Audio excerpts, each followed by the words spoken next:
Hello, Sadhguru. It's always a Namaskaram. pleasure meeting you. And we know that you are on move. You just said you reached Berlin, and I hope you will end up your 100 days tour for this noble cause, Save Soil. And we wish you a very good tour and a Thank you, sir. successful one. Thank And you. also, we wish to see you in Dubai also soon. Thank you very much for joining us and for your time, which is, I think, it is precious now. And we need just to shed some lights on the campaign Save Soil, which you initiated from on 21st March. But first, let me ask you about the idea, in fact, how you got the idea. Yani the idea of soil. People usually think of environment in general, think of water, think of many things. But soil, why soil, and how you got the idea? So how I come to this, it's not my idea, it's just that, people describe me as a yogi. What a yogi means is, consciously you've obliterated the boundaries of your individuality. That means what's happening around you, you feel it all the time. So I'm like a I've lived here for 6.5 decades. So I know what's happening with my life and what's happening with the life around me, because I'm like a worm on the planet. Everybody lives in their head, I crawl on the planet. So I know what is happening there, and it's been quite distressing to see what is happening. Last 25 years, we worked for this in various ways, in different projects to revive the soil. What I see is individual projects are fine, they make some difference, but the real challenge of where the soil extinction is going, if we want to confront that, unless the governments enshrine this in their policy and act upon it, it is not going to be a solution. It is only going to be small projects here and there. However big we think our project is, in the global scale, it's too small unless the governments get engaged. So, soil as a entity, one thing we must understand is, I've been speaking to various agriculture ministries. What I see is most nations are treating soil as an inert substance. Soil is not an inert substance, it is a living system. It's a life system, it's the largest living system that we know in this universe. We do not know any other system that is as large as soil, because a handful of soil in a tropical country has 8 to 10 billion organisms. So 8 to 10 billion organisms in a handful of soil, without that activity, we cannot exist. I'm saying even in the evolutionary scale of things, it is the activity of these microorganisms which has produced us the way we are. We look so different from them, but 60% of our body itself is microorganisms. Only 40% is from our parental genetics, 60% is actually microorganisms. If we recognize this, if we are conscious of this, naturally taking care of the soil would have been natural. But now, because people have become so intellectual, they're living a high-heel life. When I say a high-heel life, I'm not talking about women's fashions. I'm talking about people are all away from the ground. They're all up in the head and they want to live somewhere else. There is no somewhere else to live. Without the living systems being active in the soil, this life and any other life on the planet cannot exist. For 87% of the life on the planet, the whole source is in the first 15 to 18 inches of the soil. This is a fact. This is something we have always recognized. Even today in India, because of the yogic culture, before a farmer steps on his land, he bows down to the land and then only steps on it, because he treats the soil as his mother, because it is the source of our existence. Well, whatever race, religion, nationality, caste, creed we may have, essentially we all come from the soil, and we live off the soil, and when we die, we go back to the soil. Today we have found so many aspects of our life, how to differentiate ourselves, how to confront each other, how to conflict with each other. We call this nationality, we call this race, religion, every kind of thing, how to differentiate between human beings. But if people do not understand what is cosmic consciousness which unifies us, at least we must understand soil is a unifying force which is most needed, not only as an ecological process, also for human beings to come to their senses that we have to touch base with common factors among all of us. Otherwise, our very intelligence and our very competence will destroy each other in the end. Because this is very important, that soil is a unifying force. Soil is one aspect that we cannot disagree. Soil is one aspect that all of us come from the same source. So with this in mind, we launched this Save Soil movement. This has been actively on for last 2 years, especially for last 6 to 8 months. I have been very actively communicating with lots of government officials, ministries and various things. What I have found is almost everybody knows what is the problem. They all know the seriousness of the problem. And generally, they all know what is the direction of the solution. They may not know the details, but they know the direction of the solution. And what I saw from this observation is everybody knows the problem, everybody knows the solution, but everybody is waiting for somebody else to do it. So I realized that they're just waiting for one who will come to bell the cat. So here I am. Thank you very much. Thank you very much for this. But I saw one video for you, Sadhguru. You mentioned in that video that the soil has 40 to 50 years if we keep treating it like this. And after that, there will be no more agriculture or whatever. Then the world will go into wars, shortage of food, whatever. Is that realistic or built on what? Whatever I'm saying in terms of facts and numbers is not my facts and numbers. This is all by UN agencies, which are well verified by the most responsible scientists in the world. FAO clearly says we have agricultural soil only for 60 to 80 harvests, which approximately translates into 45 to 60 years maximum. So apart from that, every responsible scientist is pointing out by 2045, we'll be producing 40% less food than what we are producing right now. And our populations will be over 9 billion. That's not a world you want to live in. That's not a world where you want to leave your children and go. Everybody knows this, but everybody thinks somebody else will do it. So I thought we must awaken ourselves, and as a generation of people, we can do it because we are in that cusp of time right now, that if we act now in the next 10 to 15 years, maximum 20 years, we can make a significant turnaround in the soil condition. So we can be that generation which turn back from the brink, or we can fall over. If we fall over, or let us say we allow another 25 to 40 years to go by without doing anything, the loss of biodiversity per year is so high. UNFAO says that per year, the loss of microbial life, both within the soil and around, upon the soil, is approximately 27,000 species, not organisms, species. 27,000 species are going extinct per year. At this rate, in about 35 to 40 years, if we attempt to do the same thing that we are trying to do now, it will take 150 to 200 years. By then, the tragedy would have struck, and there is nothing much we can do. 150 years is not even a time of action that we can think of. But right now, if we act in 12, 15, maximum 20 years' time, we can make a difference. That is why it is urgent. This is a generational responsibility.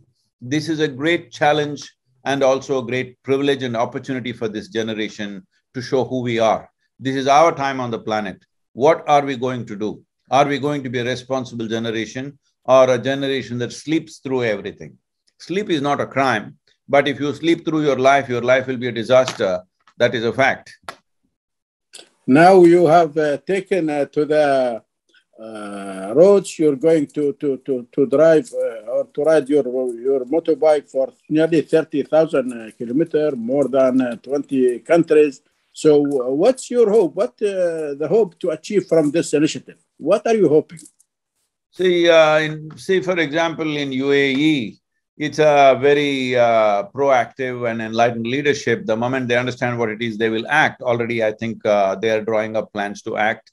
It is great because there the decision-making is very quick. In most other nations, it has to go through the parliament, endless debates, and arrive at something. So the important thing is to assure elected governments Why I'm saying elected governments is, an elected government has a span of 4 to 5 years. So most of the time, their activity and their budgets and everything are focused on 4 to 5 years. I see in UAE, they're thinking in terms of next 50 years, 100 years, what are we going to do? That's the way to look at a nation. But unfortunately, because of democratic processes, we are generally aiming at 4 to 5 years of activity because people want to achieve things in their time. And it is also the mandate of the people because people have never stood up and said, we want long-term policies. Everybody is asking for one tax benefit, one this relief, that relief. They're getting those things. People are asking for small things, government are giving small things. So this is a movement to move about 3 to 4 billion people to say that we are concerned about the soil. If 60% of the electorate on the planet says they're concerned about soil, most governments in the world will act upon it, no one will reject it. For example, in India, just our school students have taken this challenge that they are going to make 10 million children in India write to our Prime Minister. There is no way he will reject that. There is no way he will ignore that. He will definitely act. We are doing similar things in Europe and other democratically elected countries because it's very important that leaders get a mandate from the people. Otherwise, they cannot act.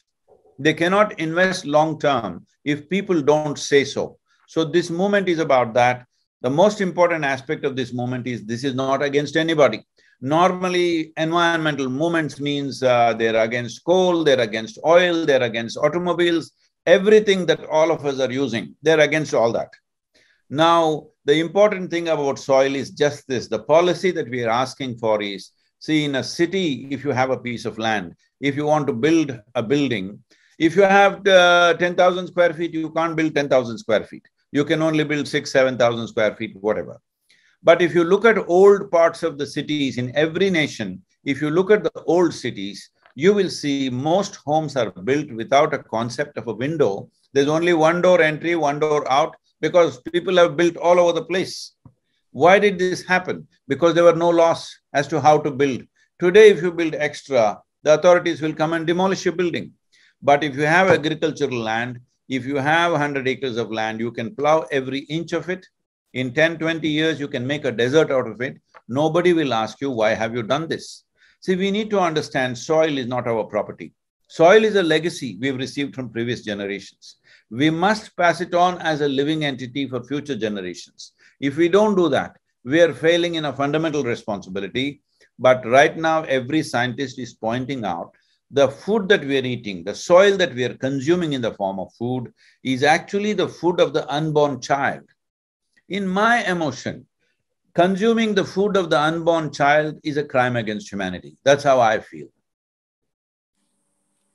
How's now, Sadhguru, you're touring, you're meeting during the tour, politicians, members of parliament, for example, or people in the streets, and how has been the reception so far?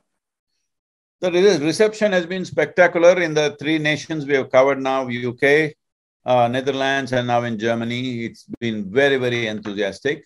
Only thing is the members of the parliament, we have contacted many of them. In UK, a lot of them met us. In Netherlands, also a few met us. In Germany, we rerouted our whole tour to be here when the parliament is in session. But unfortunately, there's a budget session going on. So today evening, we should be meeting some of them. But unfortunately, the whole European, this thing is very right now focused on Ukraine, and there is a huge refugee influx. So everybody is trying to battle with that. So that there is a little bit of distraction, but definitely this movement has come to their attention. And because thousands of people or hundreds and thousands of people are going to write to their members of the parliament, so they will act. We will also form, we have not yet done that, we will also form in the next 10 days, I'm planning to form citizens committees in all these nations and go and meet their parliamentarians and insist that this must come for a debate in their parliaments. So it will happen that way. And above all, when I'm in Saudi Arabia, I'm flying to, for 2 days, I'm taking a break and going to Ivory Coast to attend the COP15, which is done by the UNCCD, which is combating desertification. 170 nations are there. I will be addressing them. We are quite certain there will be a positive response because already they have been primed by UNCCD. Apart from that, the Commonwealth nations have come through and made a statement that they will go with this Save Soil movement, which is 54 nations with 2.5 billion population. And we have already signed agreements with the CARICOM nations in the Caribbean region. With 6 nations, we have signed, another 8 are in the pipeline. So nations are coming forth by themselves because they all know the problem. They all know the real problem of the soil because, for example, in Africa, the average organic content in the soil is 0.3%. 62% of the Indian soil, it is below 0.05%. In Europe, Southern Europe, it is around 1%. In Germany, it is 1.48%. This is not good for a temperate climate. In a temperate climate, it should be much higher. But everywhere it is low. So people know that the agricultural input cost is going up year on year to a point in most nations, farmers are not making any money. In United States, 50% of the farmers have not seen a single dollar of profit in the last 12 years. And the highest number of suicides among all professions in USA is among the farming community. The same is true with India. A whole lot of farmers have committed suicide because they're not able to grow anything on that land. Rich lands have become like this. Do you have any support either from your fans or people on social media or whatever? Social media influencers are coming together in a very big way. Right now, we have about, from yesterday's account, what I see is about 730 celebrities and influencers who are supporting us right now through their social media and other things. All of them put together could be already well over 2 billion people following for them. We are trying to get, football stars and others. Today, I'm supposed to meet one of the European Football Union presidents because we want FIFA to come in because football stars, individual stars have over 500 million following. If you can also assist us in this, it'll be great because this is a generational thing. If we don't move now, if we sleep through this time, we will be a regretful generation. This is not about me. I'm not even asking them to support me. I'm just saying this is our planet. You take it up. These 100 days, everybody talk about soil. You don't have to talk about me. Just talk about soil. That's all that matters. Because this is not about me. This is not about you. This is a fundamental humanity that we should have for future generations. Thank you. Be sure that we are supportive of this. That's why we are here to talk and to highlight your tour, your campaign, your initiative, so more and more people will be aware of it and aware of their responsibility, because this is something to do with the man, with our existence and our future, in fact. Now, if I ask you how you spend your day during the tour? One thing is there is a lot of riding to do. Right now, the last stretch was nearly 690 kilometers, but we broke it at 500 plus, and then yesterday morning we came into Berlin. From here on, an average ride of maybe 430, 440 kilometers I have per day. Apart from that, the whole day is full of meetings. Every day is going to 1:30, 2 a.m. in the morning. And again, we are up in the morning and doing this. All the teams are working very hard, traveling with me, and in different nations, we have separate teams which are working with us. So media interviews, social media interviews, influencers, trying to meet the parliamentarians. This is how the day is going. I don't know how the day goes by. It feels like 10 minutes and the day is over. No, that's too much effort you're putting in. I hope I survive till I come and reach Dubai to your care, sir. How you think we can reach really the young? You touched also on this young generation. They need to be aware. No, they are very busy now with the gadgets. I don't know what. they don't think of things like you and me might think about. How we can really reach the young generation and get them involved more into environmental issues, soil, safe soil, these kind of issues. So, see, the thing is, this is the reason why I'm on a motorcycle, and also we are activating a lot of music which is yet to come out in the next few days. Music will come out. Motorcycle and music we are using just to activate the youth. And you spoke about the gadgets. These gadgets are the powerhouses, sir, right now. Never before in the history of humanity were we able to sit here and talk to the entire world. See, both of us are on some gadget right now. You're in Dubai and I'm here in Berlin, and we are talking to each other. So, the youth are, they can do things with their phone that you and me cannot imagine. They're doing all kinds of things. So, inspiring them to use their, gadgets, which are real powerhouses, that if one person is really determined, he can reach the whole world within a limited amount of time. But today we have activated over, I wanted to activate 1 million Earth buddies.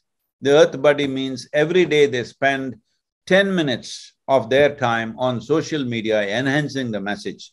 I think today we have nearly about 400,000 Earth buddies. It will reach 1 million in the next few weeks. And even in Dubai, if young people take this up and become Earth buddies, all they have to do is learn how to operate social media, for which we have toolkits, we have lessons as to how to enhance the message on our website. And there is enormous amount of scientific data and information. From our website, you can take it, or they can do their own research.